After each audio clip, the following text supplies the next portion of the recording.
We know there are many choices in internet radio, and the staff and host of LA Talk Live would like to thank you for choosing the internet's hottest destination for the most eclectic sound and invigorating talk. This is LA Talk Live. We are more than just talk. The Dialogue, the community voice of Southern California's young professional network. Relevant discussions about the thoughts, concerns, opportunities, and challenges faced by today's generational leaders. Real talk, real people. This is The Dialogue. The Dialogue with Starlett Quarles on LA Talk Live and streaming live at www.latalklive.com.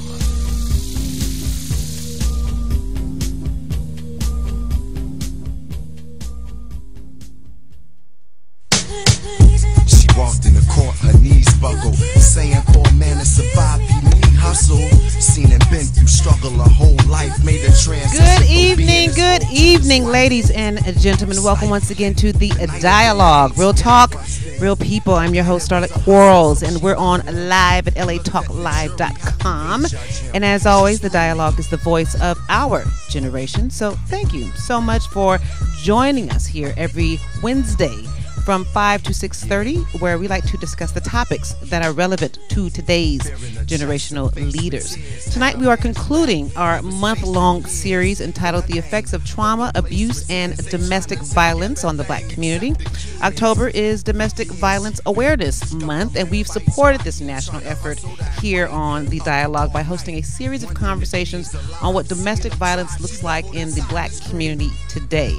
We've also hosted the series in partnership with Candy Lewis and the Positive Results Corporation, who is also supporting Domestic Violence Awareness Month with their involvement in Allstate Foundation's Purple Purse campaign, which unfortunately ended last night, but you can still continue to support PRC this Friday, October 30th, for their event Pieces of Hope, a celebration of domestic violence survival at South Bay Pavilion in Carson, California. Now, in terms of tonight's show and our series, The Effects of Trauma, Abuse, and Domestic Violence in the Black Community, we are concluding this series with our show, Abuse and Life After Prison.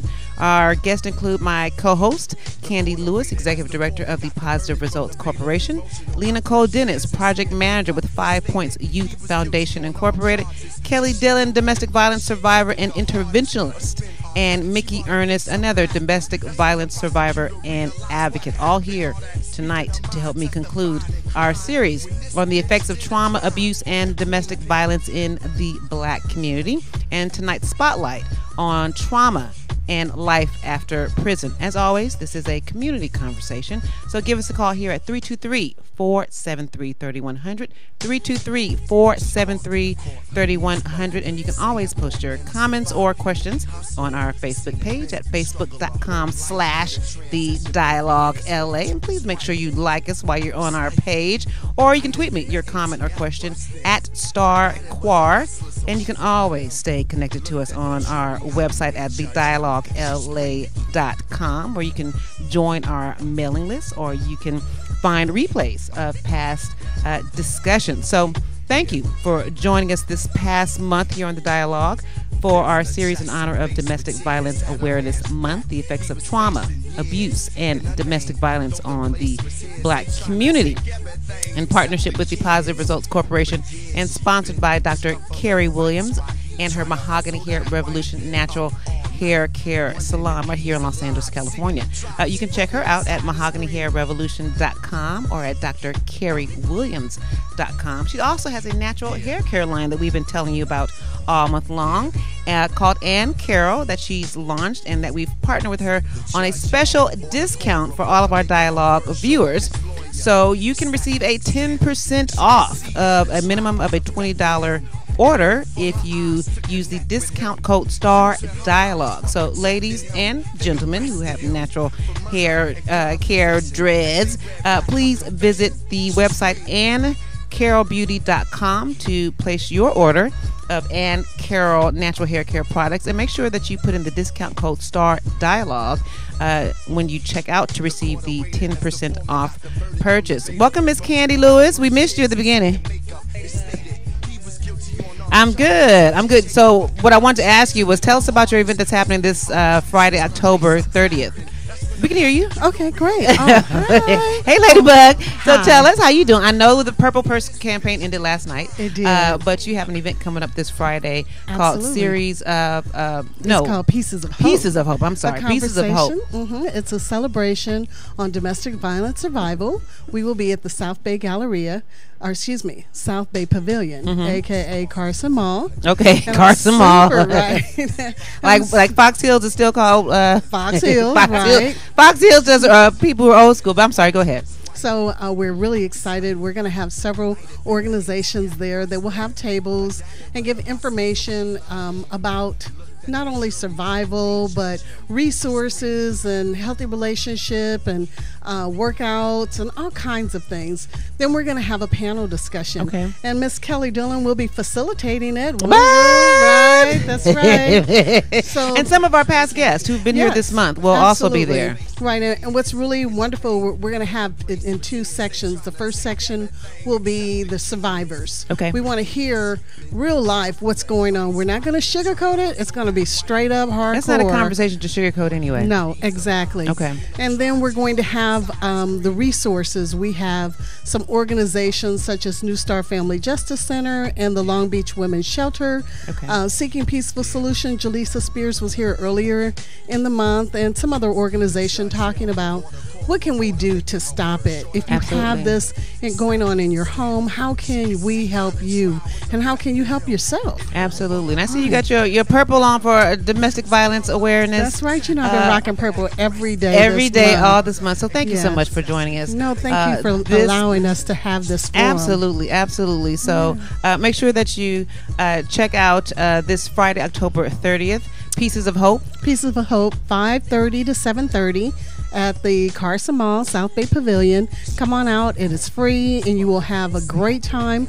And we're going to end it with an empowerment session with Divas in Defense. We're going to do a hands-on self-defense workshop. Nice. We're not teaching you how to fight, but how to protect yourself and how good. to get out of a situation. So there's no website to RSVP. They can just show up. Just show up. All right, fantastic. So And it's right in front of the food court and J.C. Penney's. Okay, very good. Right. So that Miss Candy Lewis is going to be joining us on our conversation tonight on abuse and life after prison. So we're going to take a quick commercial break, and when we come back, we're going to jump right into our conversation. I'm going to introduce you to our panelists tonight, and then we're going to jump right into this conversation on trauma and life after prison, right here with me, Starlett Quarles of The Dialogue. Real talk, real people. We'll be right back. Wondering if he's alive, seeing him try, she bubbled inside and screamed.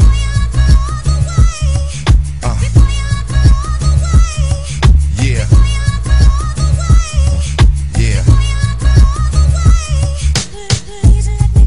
The judge yelled for order, court reporter making her words shorter. His lawyer sat next to him.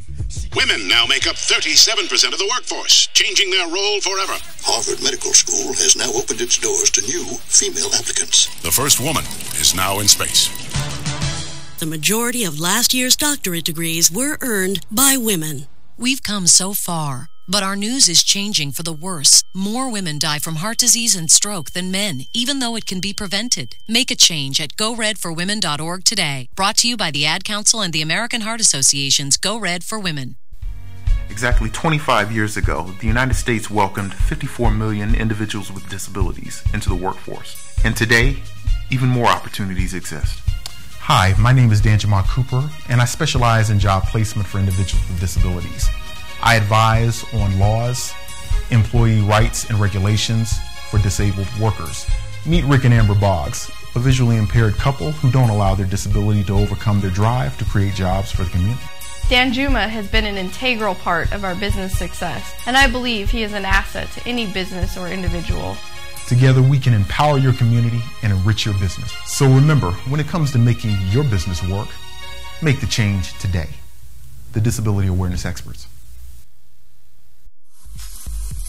Hi, Hi, this is Shalon Douglas, inviting you to join us every Tuesday, 6 p.m. Pacific, to demo your startup on air with a Pitch Live to Win syndicated digital broadcasting show. Join us as we share real conversations from real industry experts within the tech, education, media, and entertainment industries for your chance to win opportunities that will gain you access to resources, exposure, and capital. So remember to tune in to the Pitch Live Tuesdays at 6 p.m. Pacific exclusively on latalklive.com. You can also catch us on iTunes Radio R&B, Live 365, Radio Flag, TuneIn Radio, AHA Radio, TiVo Radio, and Apple TV Radio.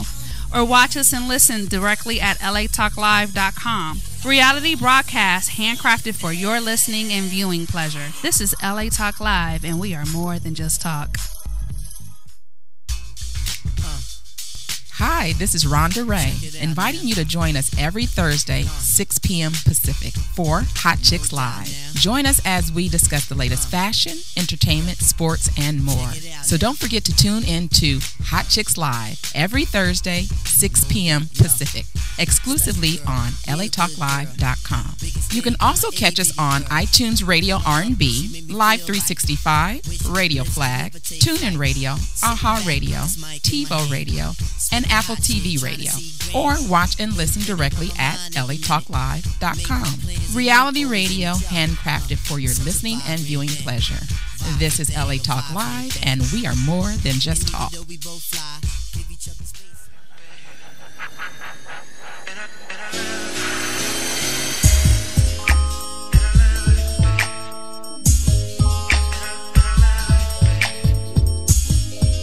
Welcome back to the Dialogue, Real Talk, Real People. I'm your host, Starlett Quarles, and we're on live at latalklive.com. And tonight we are concluding our series, The Effects of Trauma, Abuse, and Domestic Violence on the Black Community. And this is in honor of Domestic Violence Awareness Month, sponsored by Carrie Williams of Mahogany Hair Revolution and in partnership with the Positive Results Corporation and Miss Candy Lewis, who we love so much. As always, the Dialogue is a community conversation, so give us a call here, 323-473-3100, 323-473-3100, especially if you know someone or if you've ever been incarcerated, especially in honor, not in honor, but due to a domestic violence situation. So I'm going to begin by introducing our fantastic panelists tonight for our conversation on abuse and a life after prison, starting with Miss Kelly Dillon, who is a survivor. Welcome back, Ladybug. She was here for our domestic violence series last year. Yes. So welcome back. She is a survivor of domestic gang violence and an advocate for prevention and intervention. She uses her personal experience regarding the cycle and connection between gang violence and domestic violence to educate others on these issues, as well as empower others to take the necessary steps to break the cycle. She was contracted by the Advancement Project as a curriculum developer and trainer for the Los Angeles Violence Intervention Training Academy, known as LAVITA, and the Department of Children and Family Services. As a case manager for domestic violence survivors, Kelly has received an award of recognition service by the U.S. Congress, California legislative offices, and Los Angeles Southwest Council. Please welcome back Miss Kelly Dillon to the Dialogue. You got so much going on. Man, I'm tired. Yeah, but that's good work. Yes, you're sitting here doing, and you're also doing a documentary. What is it? Don't put me on blast like I'm not that. putting you on blast. I'm sorry. but because you have a lot going on, and there's so many lives that you're trying to impact in terms of your story. Yes. And so thank you so much for you for having me. Coming back. Candy, as always. Anytime Candy call, I come running, and so yeah. Movement. I love Kelly. People don't understand the power of Miss Kelly Dillon. But her story is absolutely inspiring, right? What you've been able to overcome and the lives that you've been able to touch, and we're going to get a little bit into that later on today. So thank you again for coming back. Thank you for having me. First time to the Dialogue, Miss Mickey Ernest, who is another domestic violence survivor and advocate. She was born in Mississippi but raised in Los Angeles and became a teenage mom by the age of 18. She ended up spending 6 years in prison after killing her abusive boyfriend and the father of her eldest child. At the age of 23, she came home home and had no idea what to expect from the world. She eventually ended up in domestic violence classes because she felt she needed the help and support on how to live a normal, everyday life. And we're so honored to be able to have her. And this is the first time you're sharing your story publicly, yes? Yes. So pull the mic closer to you, sweetie. You can pull the whole base. Right. This is live TV. It's okay. So welcome, and thank you so much for being brave enough to come and share your story with our audience. And like I told you earlier, that you're going to help so many people because there's so many young girls who are in your situation. And one of the things that you're going to tell us about is that you didn't even know that it was abuse. Yes. Yes, I did not. So I didn't realize what I was going through. It was wrong at the time. Right. Yeah. And so you've been able to heal from that, and we're so glad that you're here to share your journey with us. Thank you. Fantastic. Now, a lot of us young professionals here love my next guest, Miss Lena Cole Dennis, who currently serves as the project manager with the 5 Points Youth Foundation.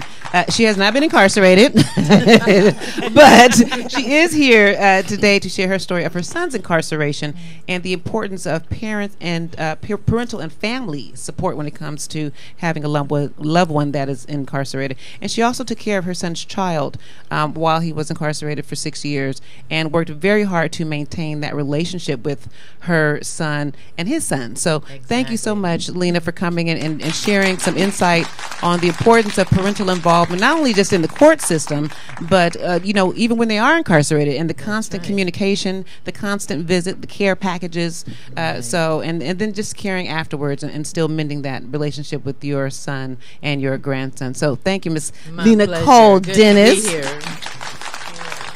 And last but not least, of course, my co-host, Ms. Candy Lewis, Executive Director of the Positive Results Corporation. Positive Results, PCR's mission is to teach leadership, character development skills, promote healthy, sustainable relationships, and prevent acts and exposure to violence and high-risk behaviors. They also advocate for policy and legislation for teen dating violence prevention and awareness. So please welcome back my co-host for the month and partner on this series for Domestic Violence Awareness Month, Miss Candy Lewis. Thank you. It's always a pleasure to be here. So I wanted to start this conversation off by reading an excerpt from an article by the Domestic Violence Survivors Justice Act regarding survivors of abuse and incarceration. I'm going to read a little bit and then I'm going to ask you guys about it. The overwhelming majority of women in prison are survivors of domestic violence. 3/4 have a history of severe physical abuse by an intimate partner during adulthood, and 82% suffered serious physical or sexual abuse as children. But whereas efforts to recognize and address domestic violence in the community have made some progress, public support too often stops when survivors defend themselves or their children from an abuser's violence. Too often, the system responds to such women solely as perpetrators and not survivors of violence, sending them to prison for long periods of time with little chance for parole. In addition, because incarceration further destabilizes already marginalized communities, it ultimately perpetuates the conditions in which violence against women thrives. So, Candy, I want to come to you first. Talk about domestic violence survivors being seen as perpetrators and not necessarily survivors.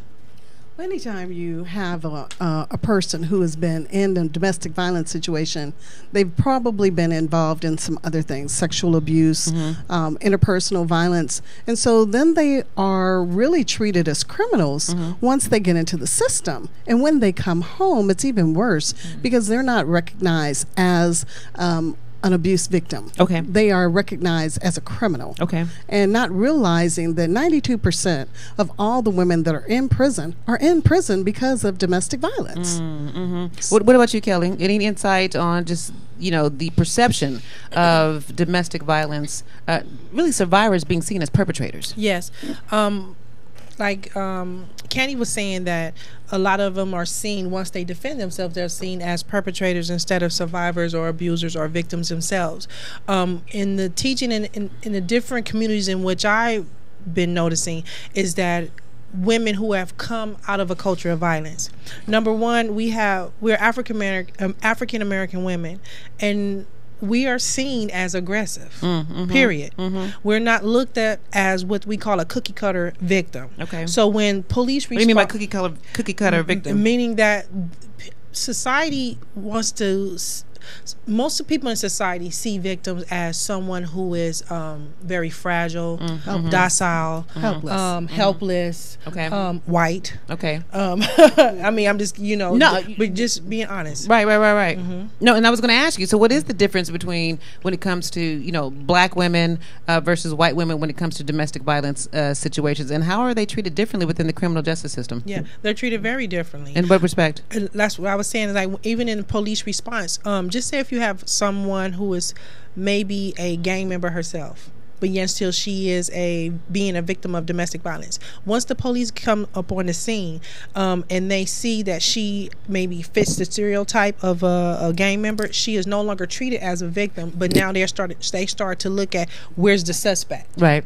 Or if not, taking both of the people to jail themselves. You know what I'm saying? So right, it's just a different, even on the, what you call it, on the crisis, like the crisis counselors. Yes.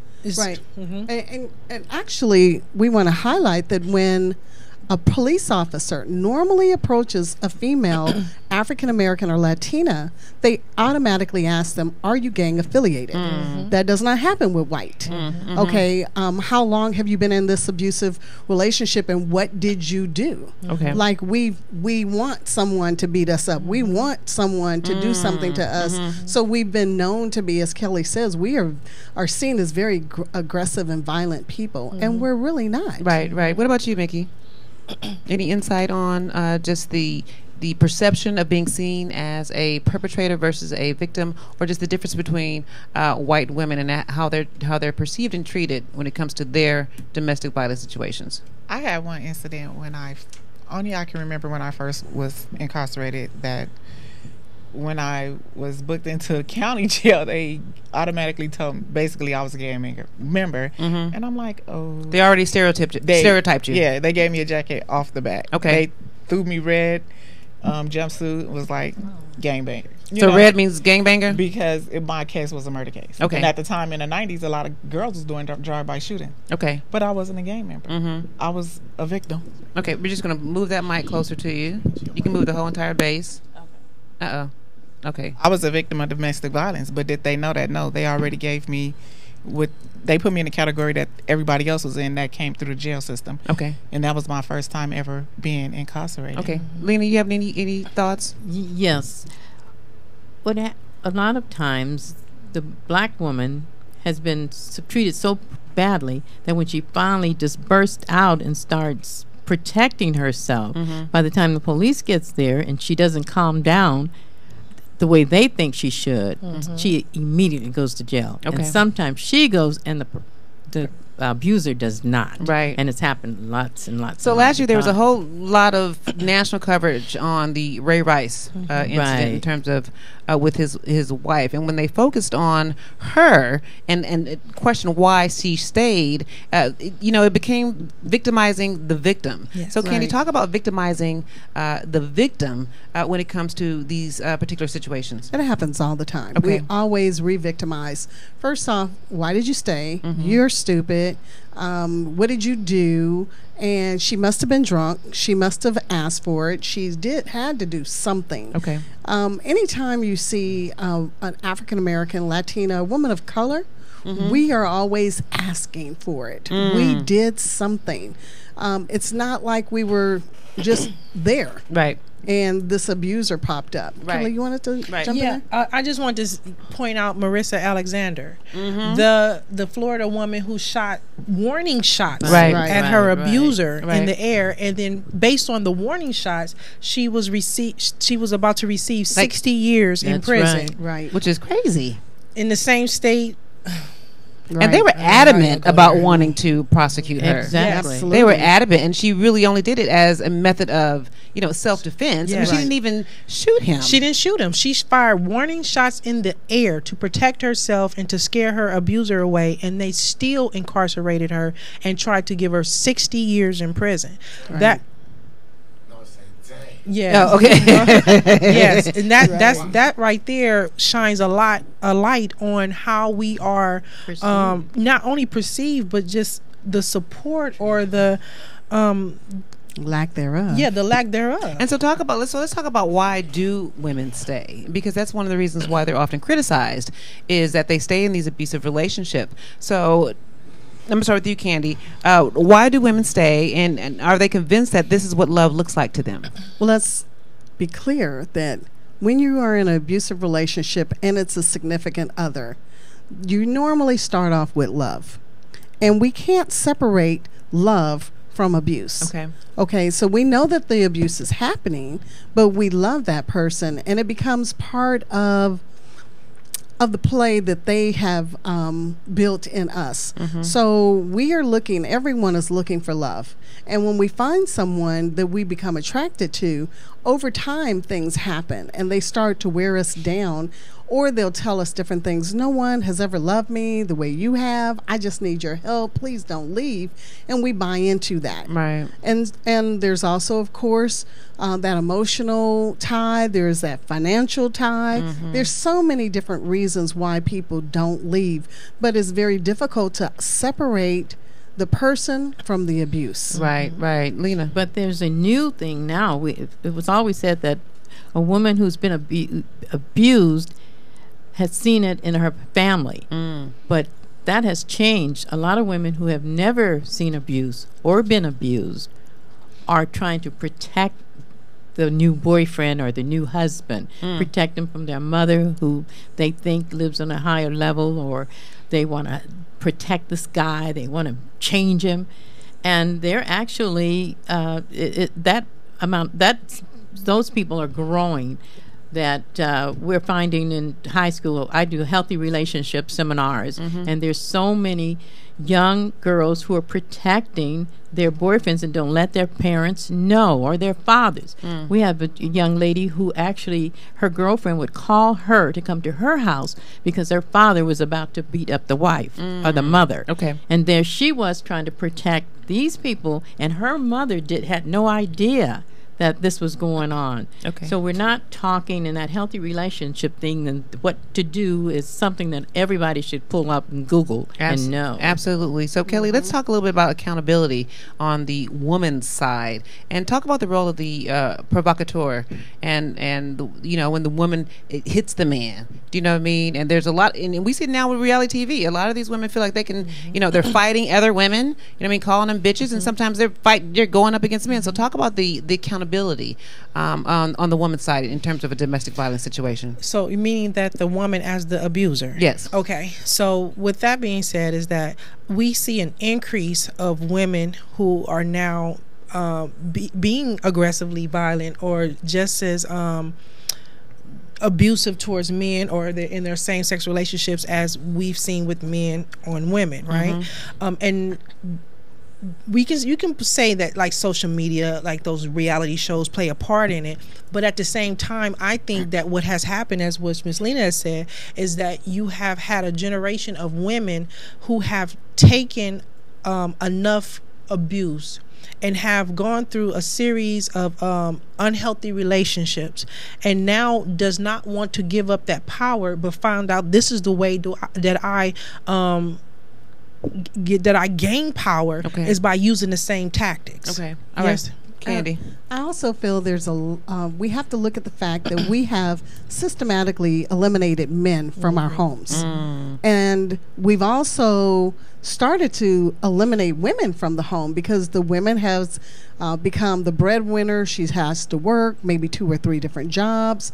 Also, because of drugs coming into our community, she has been systematically removed because of drug use, mental health, sex. And so now the children are raising themselves. They don't have an idea of what a healthy relationship looks like. Right. No. And so the girls are just trying their best to take on the role of protector. So I call it chaos. We're in chaos right now. And how often does death end in as a result of some of these domestic violence situations? More often than we need. I don't have the exact number, but way too far often. Right. Because there's I think it's like about 1 in 4. Okay, one in 4. Mm-hmm. 1 in 4 women Right. are incarcerated or domestic violence situations end in a Some death. type of fatal, yeah. Right. So was that your experience when you guys were incarcerated? Did a lot of the women there were there because they? Yes. Okay. Straight to the point. Yep. Okay. All right. So we're going to take a quick commercial break, and when we come back, we're going to get a little bit more into Kelly and Mickey's story as to their domestic violence situation and how they ended up being incarcerated for killing their husband. You were married at the time, right? Yeah. Their husband, and he was your baby daddy. So give us a call here, 323-473-3100, 323-473-3100. We are talking about abuse, trauma, and domestic violence in the Black community. And tonight's conversation is on abuse and life after prison, right here on The Dialogue. Real talk, real people. We'll be right back.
I love you. I mean, I guess I was a little sweaty and I was definitely sore. I thought I had gas.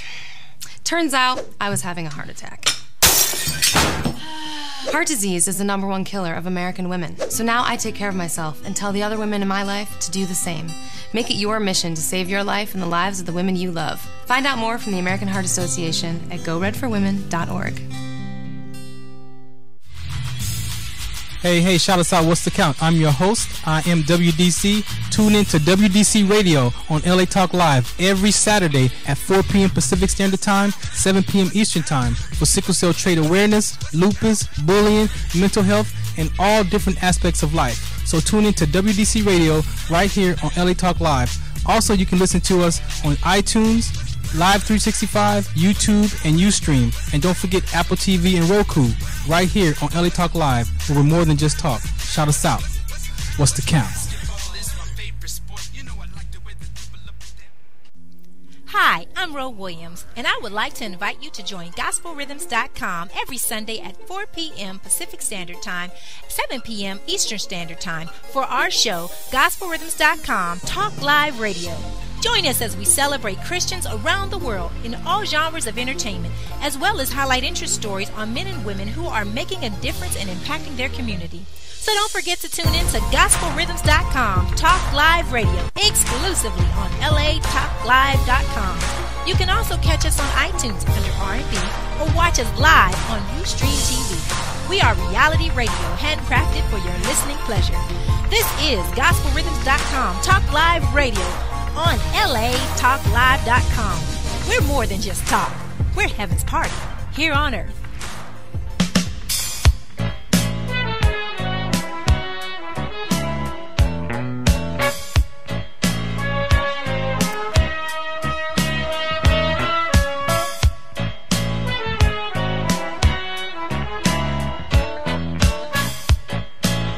What y'all know about that DeBarge? I like it. Welcome back to The Dialogue, Real Talk, Real People. I'm your host, Starlett Quarles, and we're on live, LATalkLive.com. And tonight we are concluding our month-long series in honor of Domestic Violence Awareness Month with our series on the effects of trauma, abuse, and domestic violence on the Black community. And our conversation tonight is on trauma and life after prison. So we are having a community conversation as we always do. So give us a call here, 323-473-3100, 323-473-3100.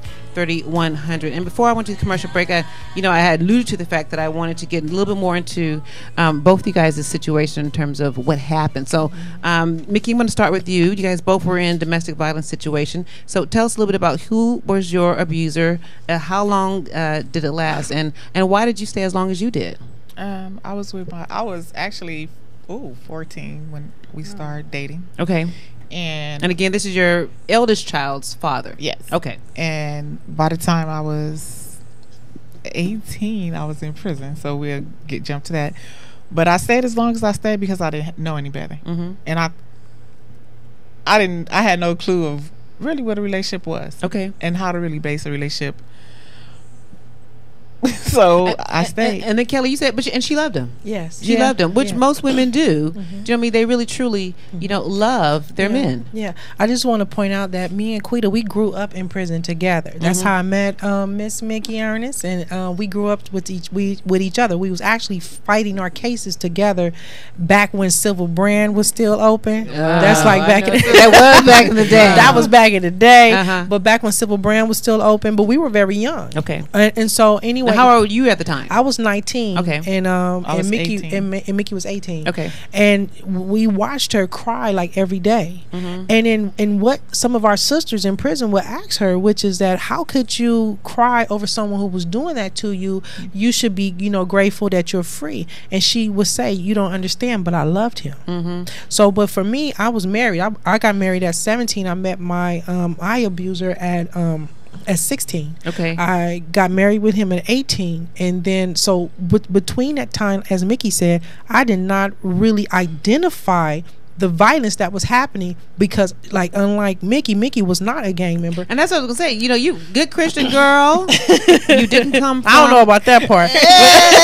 Saved by the blood. Saved by the blood. but you did come from an abusive background. Yeah. Well, my parents wasn't abusive, right? But my abuse and my connection and culture of violence came from the abuse that went on between me and my brother. The sibling abuse that no one really addresses. That is a domestic violence. So why was there abuse between you and your brother? That is a question that whenever he tells his story that he would have to ask. I was 12 years younger than him. I really cannot identify why the abuse or the emotional abuse or verbal abuse was there. That's his story. I just had to do my work. But also growing up in the neighborhood, growing up in Watts on the east side, I was raised in a culture of violence. So there was so many intimate relationships that involve violence.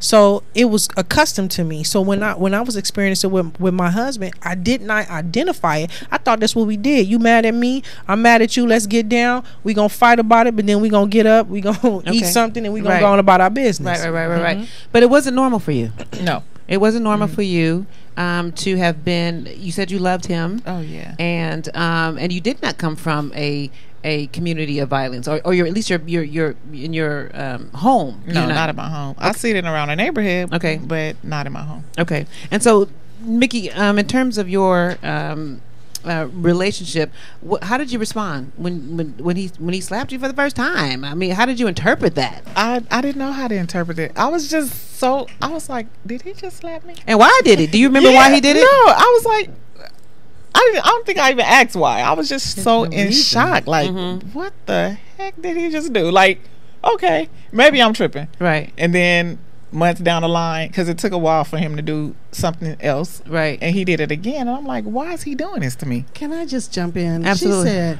maybe I'm tripping. So often the victim will blame herself. I had to do something. Okay, I didn't clean up. Maybe I said something wrong, because this man or woman who loves me wouldn't do something to me to hurt me unless, of course, I did something. Right. And that's not the case. Right. But then you also, how do many of these women respond like the first time? Because, sometimes, you often hear women say, well, if he hit you the first time, if he hit you once, he's going to hit you again. But is there some form of denial? It's disbelief, denial. Okay. There's so many different things that happen. Lena.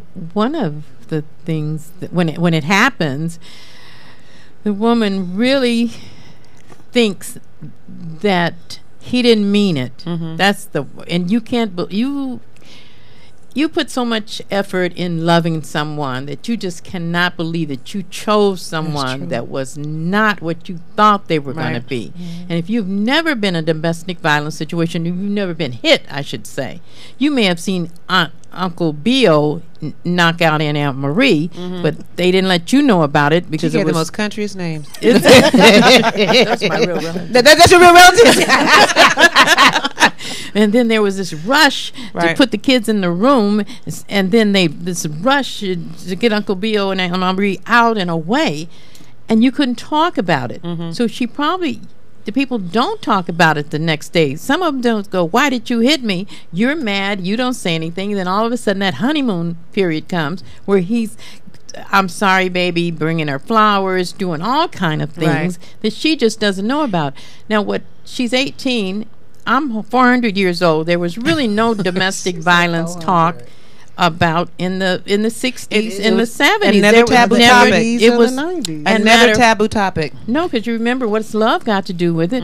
When Tina Turner's mother said he didn't do this, he feeds you, he does this for you, and sometimes you're thinking about this, and you're really thinking, and sometimes it's biblical, because the pastor will send you back home at that time, and also the priest, the rabbi, everyone would send women back home. And we talked about that last week when we had our conversation on abuse in the LGBTQ community about, there isn't a safe space in church often to be able to come and talk about our domestic violence situation. Yes, ma'am. I wanted to say, when did people start really recognizing domestic violence? I want to ask that question. 1984 or 81, Genesee Center, 5 black women founded the Genesee Center. Okay, but when did it come a big thing?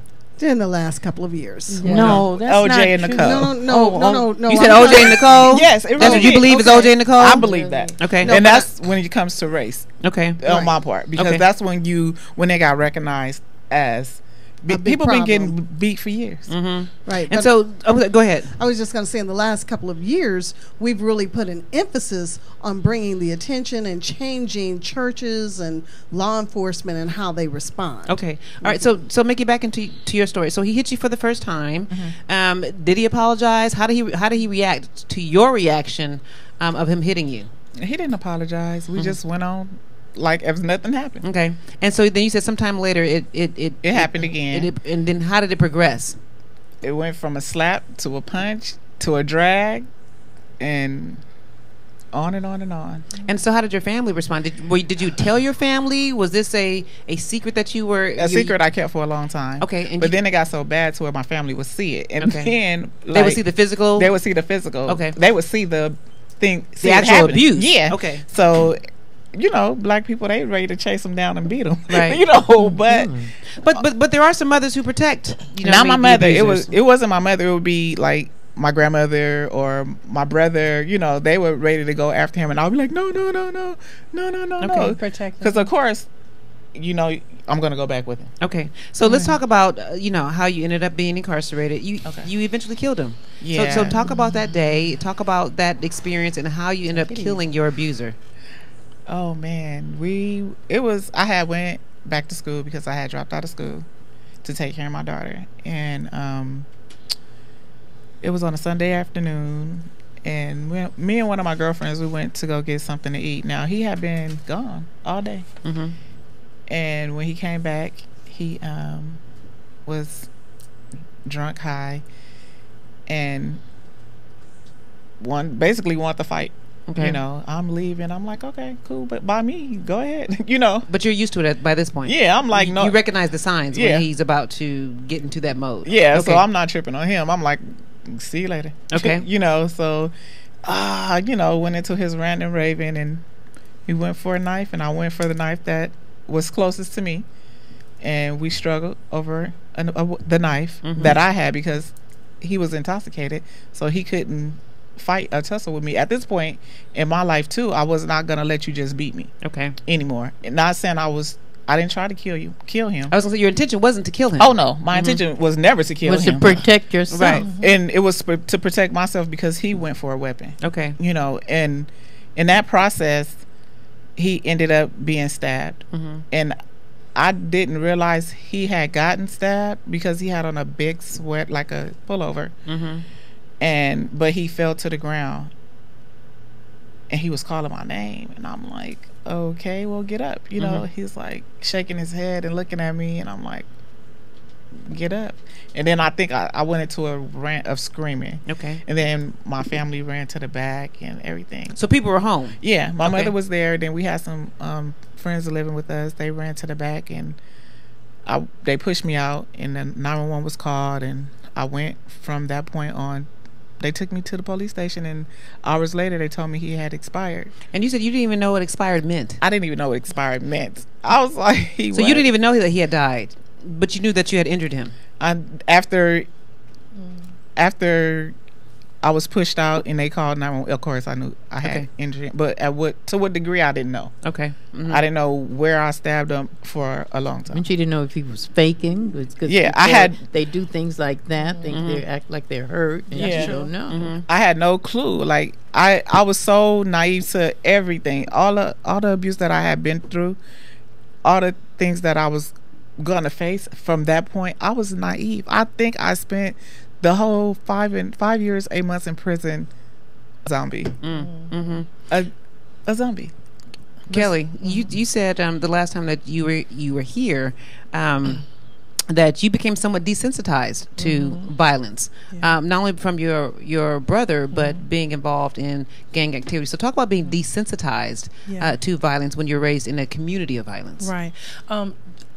What happens is that it, like I said, it becomes an everyday way of life.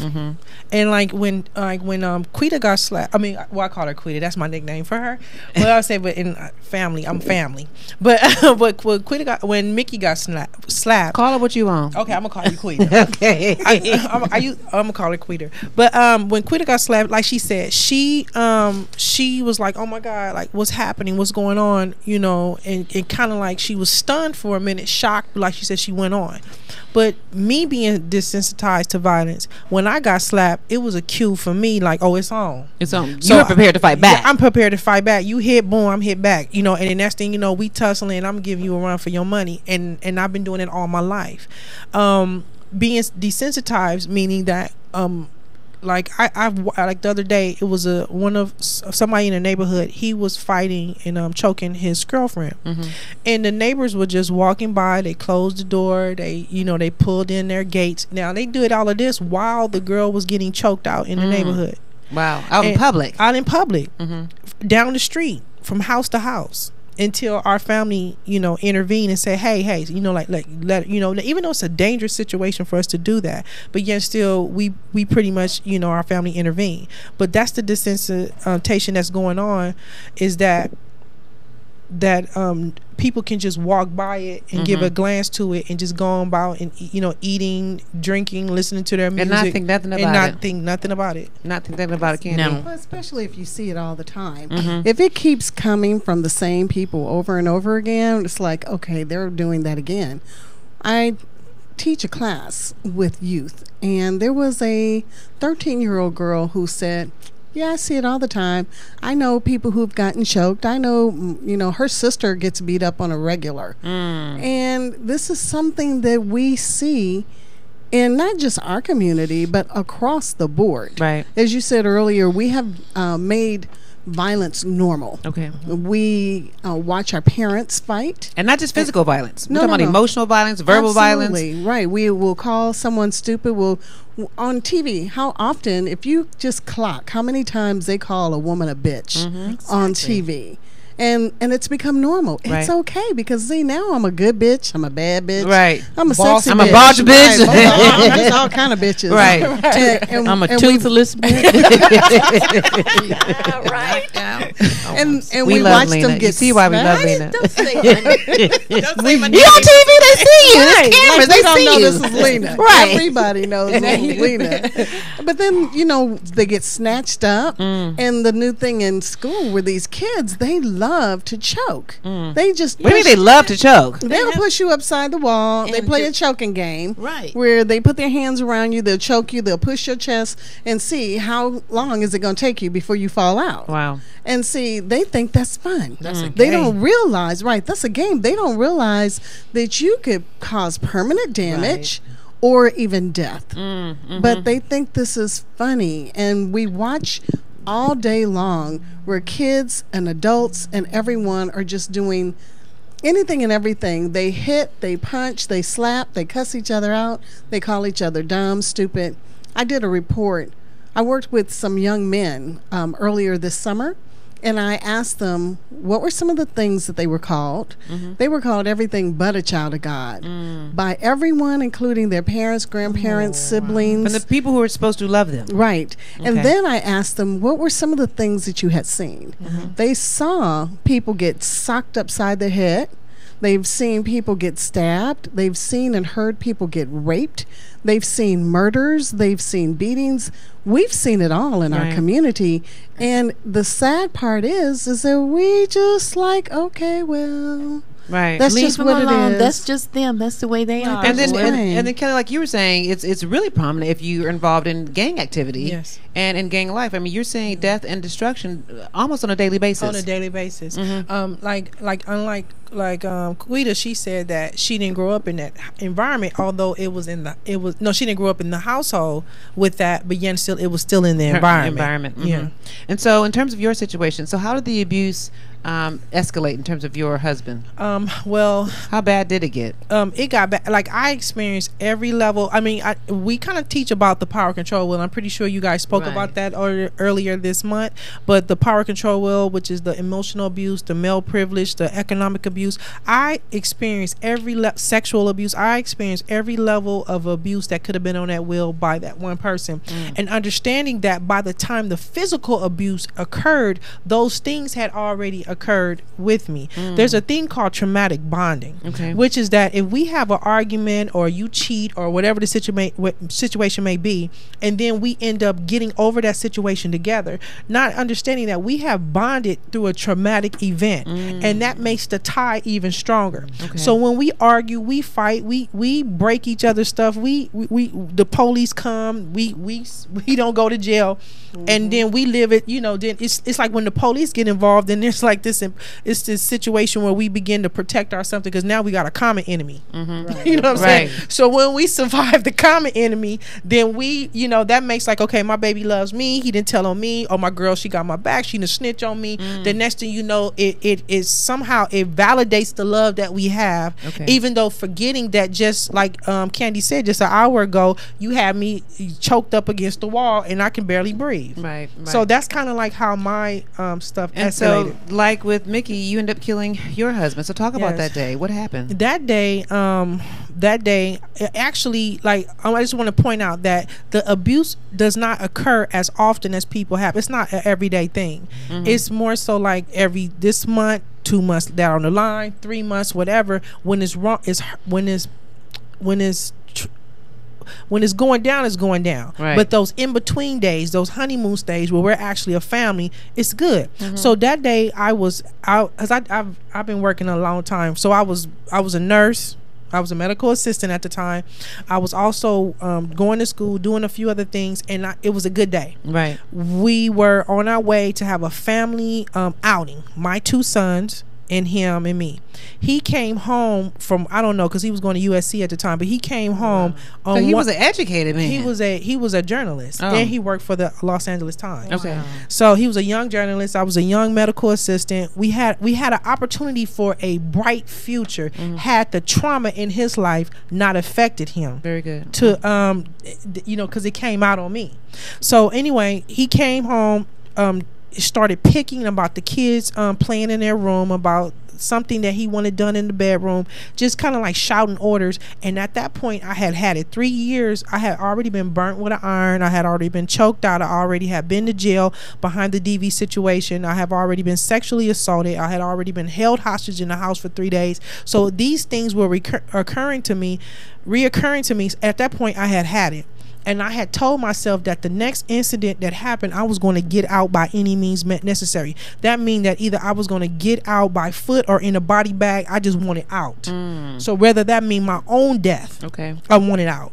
And so when the police called, when they came, they said, you don't look like a victim. That's what they told me. So I had lost hope in the people that was supposed to be there to protect and serve me. So I relied on my own sense of survival skills, which I picked up in the hood is when I got my own gun to protect myself. So when I went back to the house to get the things for my kids, he was there, and then he was already threatening. You were prepared to leave? Yeah, I was prepared to leave. I had tried to leave several times prior to that, because let's talk about that. Sometimes we try to leave. It may be up to 7 times. 7 times we try to leave, and what happens is that because our resources are, because of the isolation that goes on in abuse, our resources are low, and so there he knows my best friend, he knows where my auntie stay, he knows where my grandma stay, so he's gonna go looking for me in every situation, and each time he will find me somewhere and then bring me back, whether kicking or screaming or either threatening or either convincing me to come. So by this time I said, no, I'm not going. So when I went this time to get the things that I needed for my children, he was there, and we got into one last confrontation. He basically not taunted me, but he basically like said, like, are you gonna shoot me? So you had the gun in your hand? Yeah, I had the gun in my hand. And I was telling him like it's got to stop. And he was like, you think this is over? It's not over. So I knew then, in looking in his eyes, that this was going to end up being the rest of my life, or I was going to end up dead. That was the only way he was going to let me go. Despite what he had told his family. He had his family, his colleagues, and the pastor thinking one thing, but me being the victim, I knew the truth. And I knew that I was going to end up dead. So at that point, it became a me or him thing.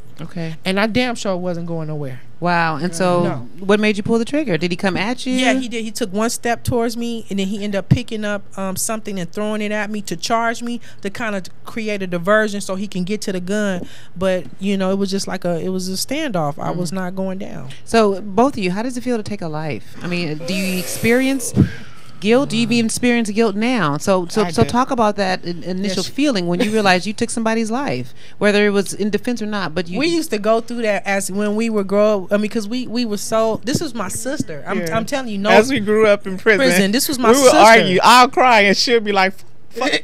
You on internet? She'll be like, "Fuck that shit." I'll be like, "But no, no." Right. This is a Christian girl. She know the commandments. So yeah, I live with guilt. I'm about to cry now. I still live with guilt because I feel like it's somebody's life. On top of it all, I look at my daughter that we had every day. My granddaughter that we have. So it's hurtful. And it hurts when you love somebody. But what about your self-worth? We're gonna have to work on that now. And that's it's the thing. Time to work on that. I love myself. But there's still guilt. There's still guilt when you take a life. But there's guilt. There's guilt in everything that we do, because we grow and we've realized that, and we change. But this is something deeper. Someone who could have killed you. You've got, and God doesn't. When somebody dies, when we think of them, we're supposed to be thinking of the wonderful things that happened, the great stories. You can't think of somebody who died and it hurts you to think of them. Then you're not living God's life. You're not living your life. You can't do that. So you've got to make some. Excuse me. That's why I never did on phone. When people call in for domestic violence, did not tell you to leave. That's why you.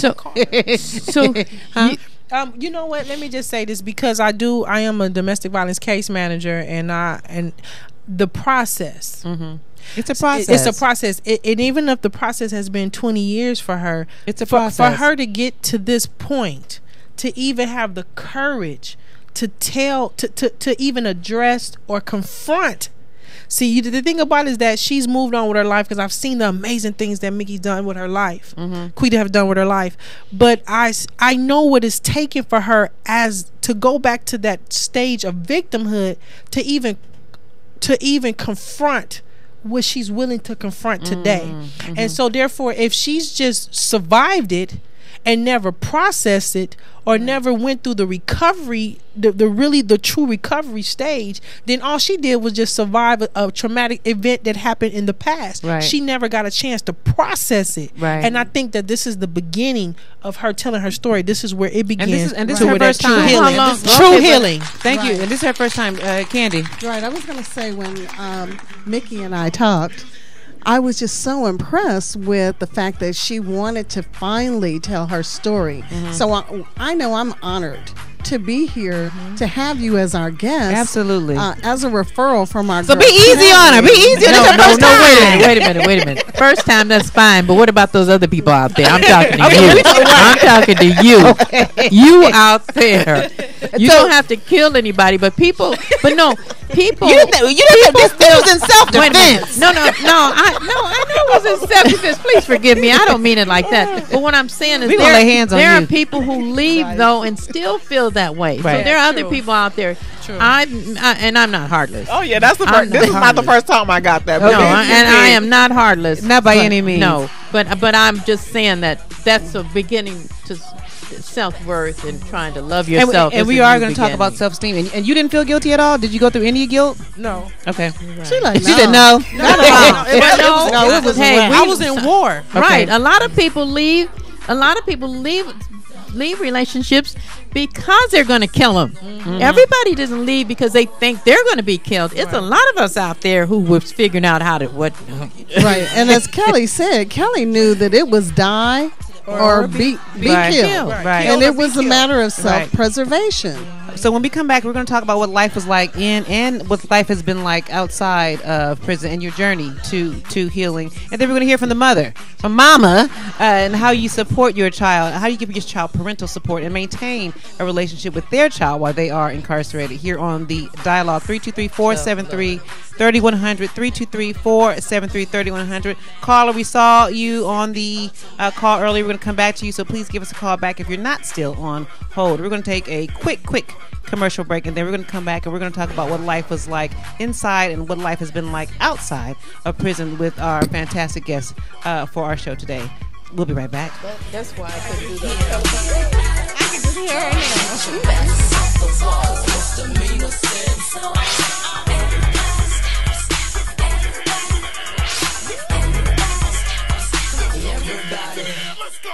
Everybody here get it out of control. Cause Misdemeanor said, everybody steps, everybody cares, everybody get loose.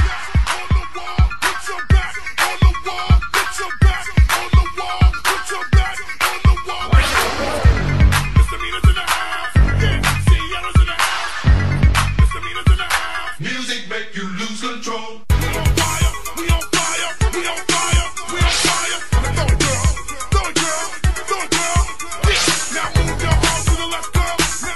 We know there are many choices in internet radio, and the staff and host of LA Talk Live would like to thank you for choosing the internet's hottest destination for the most eclectic sound and invigorating talk.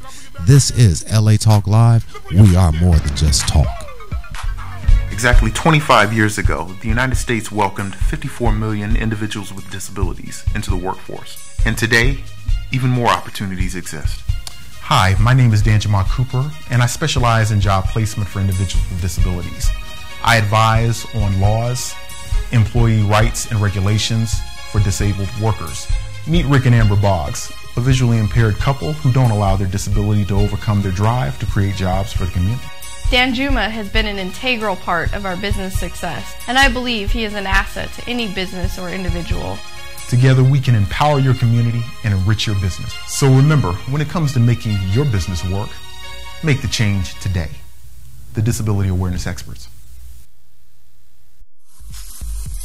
Hi, this is Shalon Douglas, inviting you to join us every Tuesday, 6 p.m. Pacific, to demo your startup on air with a Pitch Live to Win syndicated digital broadcasting show. Join us as we share real conversations from real industry experts within the tech, education, media, and entertainment industries for your chance to win opportunities that will gain you access to resources, exposure, and capital. So remember to tune in to the Pitch Live Tuesdays at 6 p.m. Pacific, exclusively exclusively on latalklive.com. You can also catch us on iTunes Radio, R&B, Live 365, Radio Flag, TuneIn Radio, AHA Radio, TiVo Radio, and Apple TV Radio. Or watch us and listen directly at latalklive.com. Reality broadcast handcrafted for your listening and viewing pleasure. This is LA Talk Live, and we are more than just talk. Interested in advertising your business, product, or service here on The Dialogue? Call 323-547-7748. The Dialogue will help you promote your business, increase your traffic, and bring in new clients through innovative and creative marketing packages, including affordable radio ad campaigns for small businesses. Find out more. Call 323-547-7748. That's 323-547-7748. Or go to www.thedialoguela.com. And now, back to The Dialogue. The Dialogue with Starlett Quarles. Real talk, real people.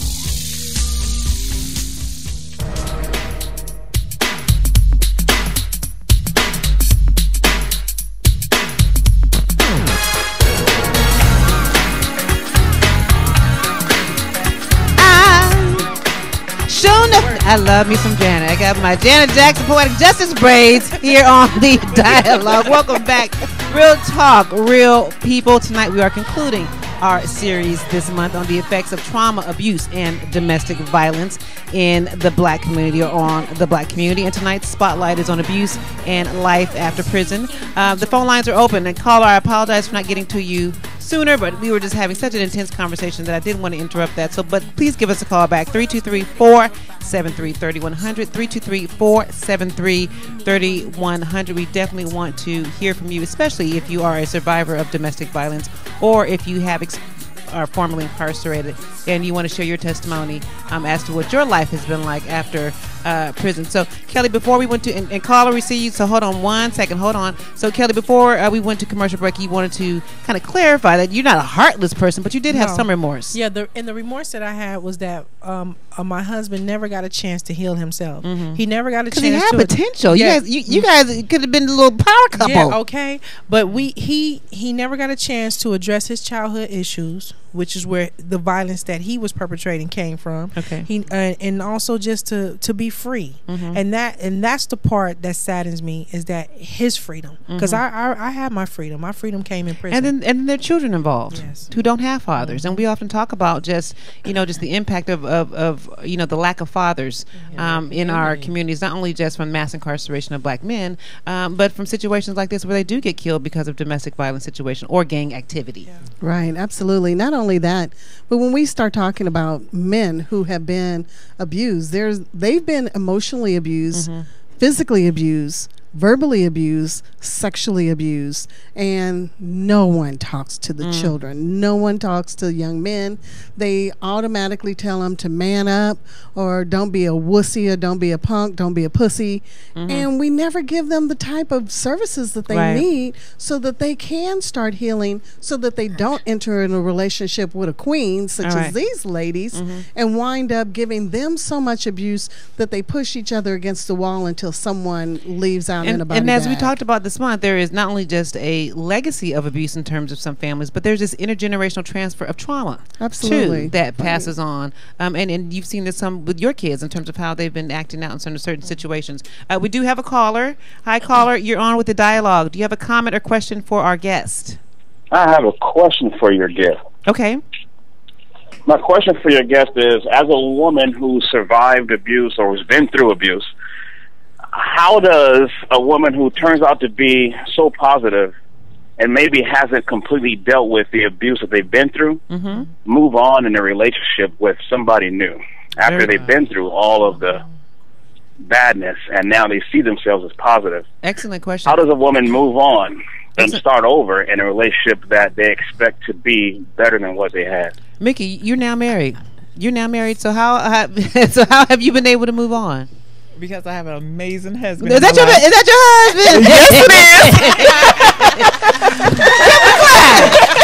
What's your husband's name? Steve. Hi, Steve. How are you? But how? I'm doing okay. But you know what? It is still a serious question. No. There's a lot of women who may not fall into somebody who is ready to respect them and understand what they've been through. Absolutely. And move forward. Absolutely. So how does a woman recognize, hey, you know what, this is starting over again? Or how does she say, wait a minute, it's not as bad as it was. I don't, because you kind of get defensive after the first time, Excellent question. So a good guy may come along and then you ignore it or you bypass it because you're thinking it ain't going to happen to me again.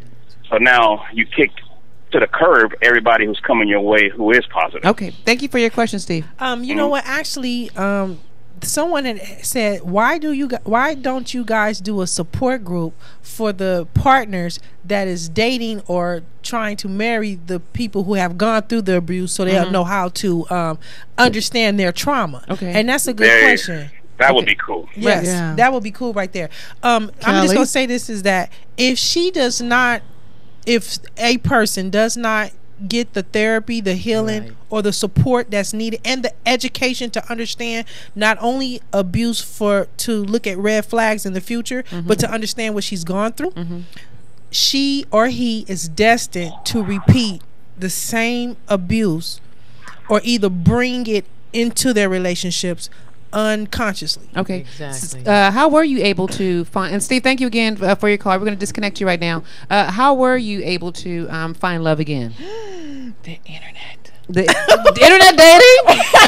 Oh my God. Is that where it's at? Oh, was he on Black People Meet? Where did you find him? It was kind of scrunchy. But I did meet him. But not only just on the internet, but how did you open yourself up? How did you open up your heart to be able to trust again and to love again? I think whether it was on the internet or not. But because I went to prison, then I came home and got into another relationship that wasn't so well either. Was it abusive as well? Yeah, but I mentally knew how to deal with that and block myself and got out of there. Okay. So I partied for a long time. You was dropping it like it was hot? Twerking. You was twerking around LA? I had a whole lot of fun. So but you said you felt like you missed your childhood though. I did. Okay. I did.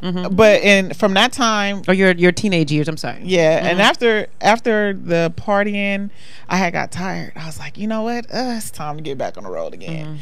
And I can't never say I'm bitter, but I always felt sorry. Not only for myself, but I still felt sorry for my victim's family. Right. You know, my daughter, at this point, my granddaughter. You Right. know, I always, because it's more than just him. There's so many people connected. involved. You Right. know, so I end up on the internet, and just because I was bored, and I end up finding. Well, we found each other. And I was open. I never closed myself for love. I was always open. And my husband is amazing to me. He is. He really is. He really is. I gotta meet him. But both Lena and Candy. But sometimes that's often hard for women. I mean, they continue to have these low self-esteem issues and continue to attract men of abusive situations, whether it's physical or mental. I mean, although she was empowered or verbal, although she was empowered to be able to see the signs, some women aren't that blessed to be able to heal themselves. Right, but that's what you have the organizations like Genesee Center, the Positive Results Corporation, Results, and all these other organizations that have classes that you can attend. And you can get mental health too. But there has to be a desire. There has to be a desire to want to be healed. It's a desire for anything. It's a desire to get out of that marriage or get out of that relationship. But we have to have a desire to heal ourselves, and that we deserve to be healed. Okay, all right. And I think a lot of times you also. They don't know what resources are available. So we have to do a better job of communicating to them their self-worth, what opportunities are available. And I'm glad that you found a fabulous man. Okay. Big props to fabulous men. Big props for real. So let me just ask you, because the show is about being in prison. So describe prison. What was prison life like for you guys? I mean, let me just say this. When I first got to, let me say, the county jail. Okay. The county, what I went through the county jail, what I went through, the experience that I was happening at the county jail was exactly the things that my husband had took me through. So it was almost like a prerequisite, a preparation for prison. So you're just re-entering into another space of violence and trauma. Violence, trauma, degradation, and power and control. And that's what the initial jail situation was like for me. Okay. But when I got to prison, people are a little bit more settled. They're more settled with their time. Okay. The correctional officers, although they can have some power control issues, we have a few of them that had some power control issues, but for the most part, they know that that's where you're living. You're going to be living for the next either year to 30-something years of your life, and so it's just a little bit different. So how long were you sentenced for? I was sentenced for 15 years at 85%. And how long were you sentenced for? 6 years at 85%. And so, what was prison life like for you? What was that environment like? I mean, you found a great friend and a great support system in Kelly, but what was that like for you? Hold on one second. It was scary. Okay. I was traumatized. Oh my God. Sure. It was stepping into a whole nother world. It was. Right. It was. I couldn't even imagine what it was like in a million years had I not So been what are there. some of those memories that you'll never forget in terms of that experience? What will you never forget? The one thing I will never forget is when they was transferring us from Civil Brand to Twin Towers. I was gone. I was already in prison. Yeah, you already got your time. And what they did was they took at least 100 women and they put them in with us. They put us in a another room, like a dining room area, and they made us strip butt naked, in front of male officers and female officers. Then they had us walk from that room down the hallway into another room naked, and it reminded me, for me as an African American woman, it reminded me of like the slave right. Yes. Trade, and how they ushered us in as cattle. And at that point, and then on top of that, us having to be exposed to each other, male officers and so forth. That's the one thing that I would never forget. That feeling. Did you ever fear for your life while you were there? No, let me just say this. I represent a different kind of woman. Okay. No. Because I gotta be honest. Right. Like Quita, she's always been a beautiful spirit, beautiful, sweet spirit. She represents that woman who went through domestic violence. Right. I was aggressive. I was in the culture of violence. Right. You know what I'm saying? And so therefore I was always a warrior in me. And so with that being said, is that I was always ready for battle. Maybe because of what I went through, or maybe because of what's inside of me. Okay. And so the fearlessness, I don't know. It's just I'm just a different type of woman. What memories won't you ever forget? None of it. You just let it go. It was all bad to me. The food, She can't the remember clothes. I try to tell her. I said, "Queen, you remember her?" She like, she don't remember nobody. She don't remember nobody's name. You just blocked it out. She was. She said she cried for Right. what? Did you say 5 years? That was a I total slept and shock. cried. I remember staff. You remember me? They walk up to me and be like, "Don't I know you?" I be like, "No." Still to this day.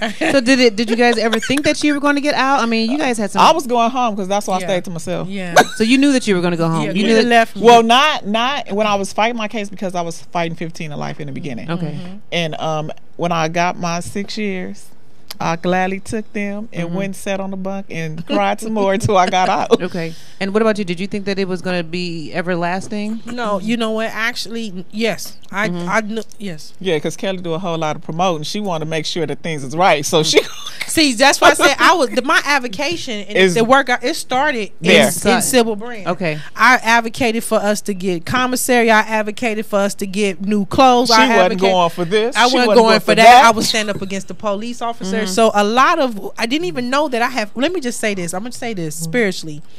Didn't understand that the trauma that I went through was the birthplace of my purpose. You went through it. Right. That's all I'm gonna say. Right. And let me tell you, to it, go through. Kelly is real with it. You ain't got to tell me. We see. Right. But it's phenomenal to Right. see Kelly, the trainer, Kelly, the advocate, because Kelly and I will do workshops together. Love it. And baby, we bounce off of each other like a ham and cheese sandwich. Right. It's a beautiful thing to see her just in her purpose handling it. So how important was Quita to hers now? how important was family to you while you were incarcerated? You know what? Actually, like we really didn't see, we didn't really see our children. No, because we were too far away. Actually, my mother died once I got sentenced to prison. She passed away, so then my brother. And that was early. Because I remember that was early. And that was early on. That was early on. Once I got my time, she went home. I guess she was like, I'm tired. You know, I seen my baby. I remember that. You know? Don't make me because that hurt me. That hurt me to watch Quita go through that. And what about your family support? My family was supportive. My pops was the one. You guys have a very strong bond. Yeah. It's very, very clear. Y'all both crying up. I ain't never cried on my show. Y'all made me run my makeup. Right. I ain't never cried. But you guys have a very strong bond. And that's what happens. See, the thing about it is that we bonded. That the bonding we did was through our trauma. We survived together. And when you talk about the women that have been incarcerated behind being victims, you form a sisterhood in there. We nurture each other, we love each other, we protect each other, we help each other. Like I said, she did my hair, I did this, whatever, and that's how our healing. See, a lot of women don't get a chance when they go through a DV situation. They either move, then they have to go through, they have to find a job, whatever like that. The one thing that we did get a chance to do while incarcerated was to nurture, love on each other, heal each other, talk the situation out with each other, and so that created that created the love that was needed in order to get through that situation. Richard, give me some Kleenex, baby. Don't you, girl? Don't you do this to me? Do not do this to me. So, Lena, I want to jump to you because in the time that we have left to talk about just the importance of just family and the importance of. So, share a little bit about how your son was incarcerated and how you maintained supporting him not only while he was in court but once he got incarcerated.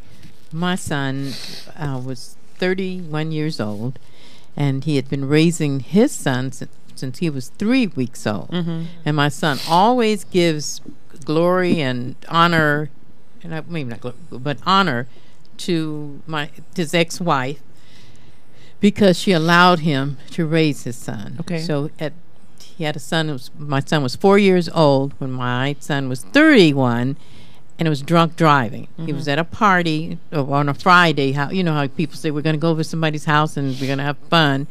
And one of his friends was acting a fool and being very disrespectful at her house, and she wanted him out of there. And my son decided to give him a ride home. They were in San Pedro, all the way back to Linwood. Okay. And they were in a car accident. The man turned left in front of my son, which normally if you turn left, it's always your fault. Except there's a little law that nobody knows about unless you were drinking. Okay. And because my son was drinking, so they had an accident and the man died. And my son ended up 25 to life. Wow. And it was in Long Beach, and they call that Wrong Beach. And he ended up, for 4 days, I didn't know where my son was. I was calling him on his phone because that's my grandson, and we saw each other on the weekends, and he never answered. And so finally Monday morning I was exasperated, and I said, "Are you mad at me?" At the same time, about 10 minutes later, this Walter guy. You text him and asked no, we didn't have no text in those you called days. him. I left him on a voicemail, but the old kind. Right.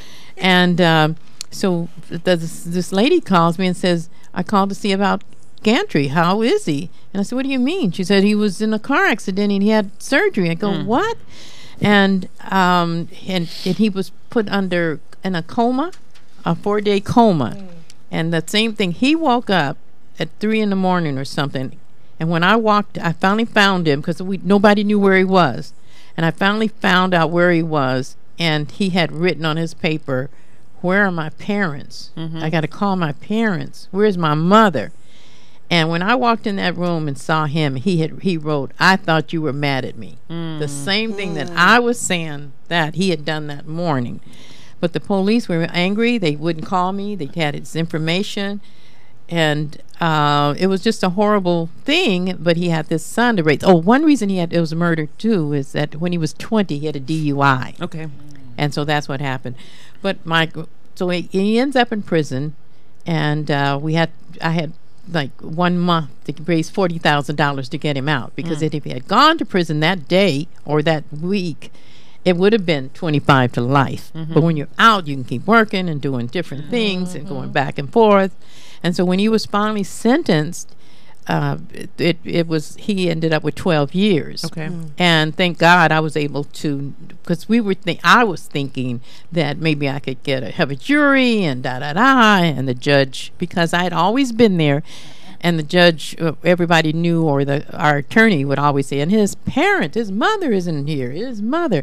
And you develop a relationship with the bailiff. There have been times when I've gone to court at 1 o'clock and they had done it earlier. You never knew what they were going to do. Right. But the bailiff would tell you what to do. Go down there and do this. And it's talking to people. I remember his attorney refused to talk to me, refused to shake my hand, refused to just do anything for us. And I went to I don't know if you guys remember Marguerite Archie Hudson. She was an assemblywoman, and she was having this town hall. That's why I love town halls.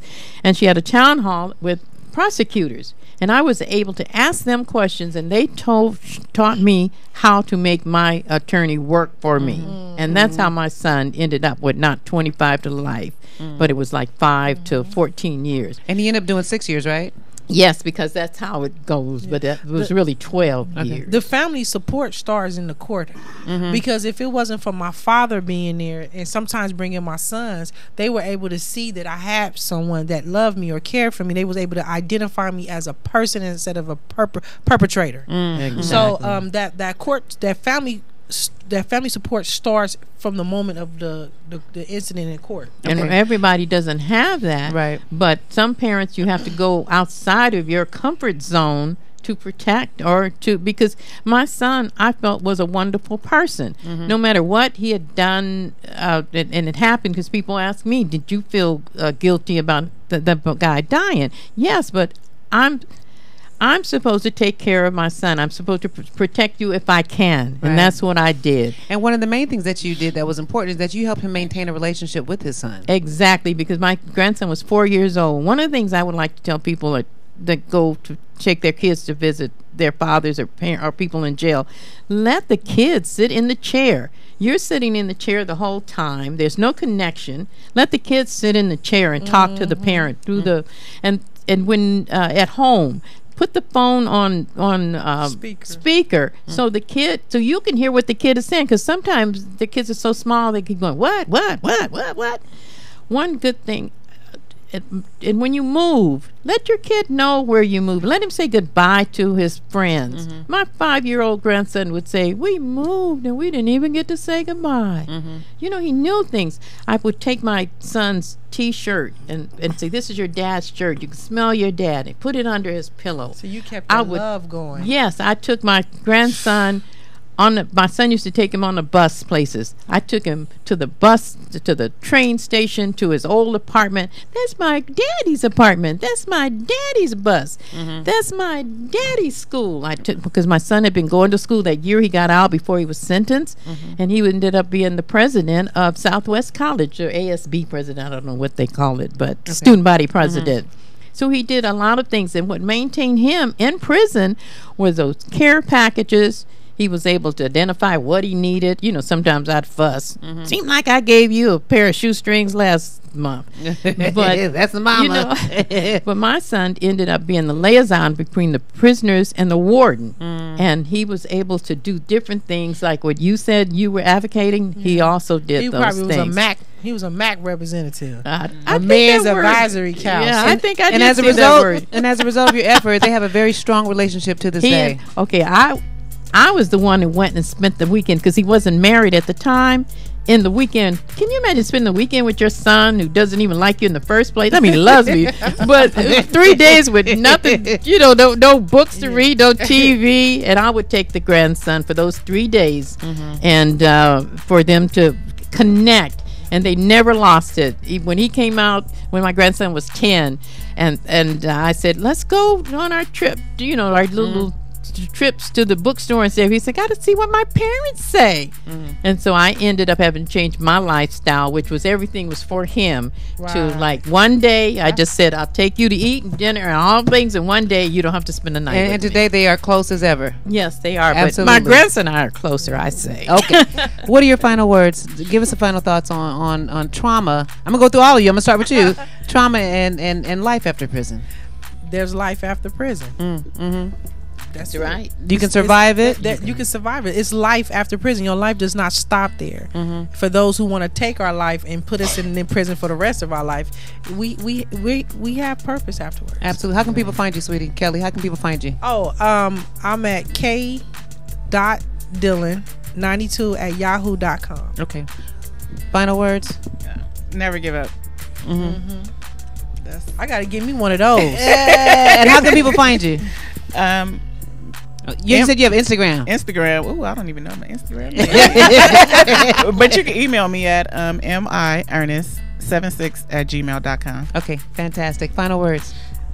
That you do things, you live for your children, you live for your grandchildren, but you also live for yourself. Okay. You find something important to do, because no matter what anybody else has done, it's always you that you have to live for, and that's it. Just how live can people for find yourself. you?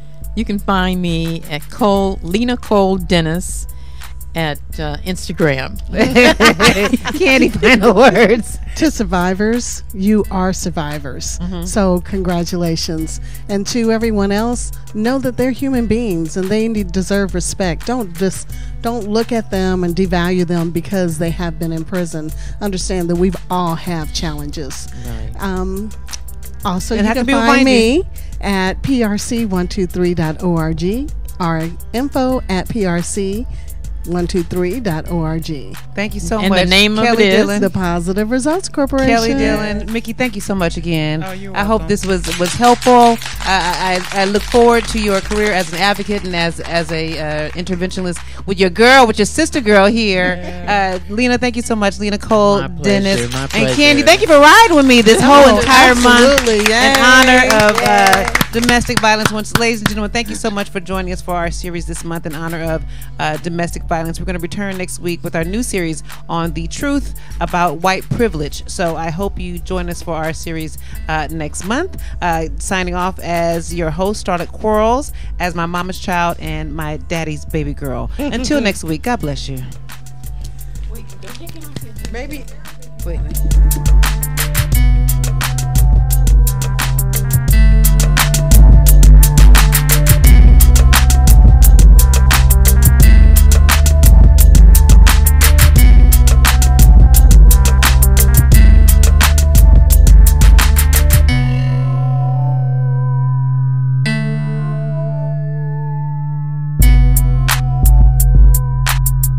We know there are many choices in internet radio, and the staff and host of LA Talk Live would like to thank you for choosing the internet's hottest destination for the most eclectic sound and invigorating talk.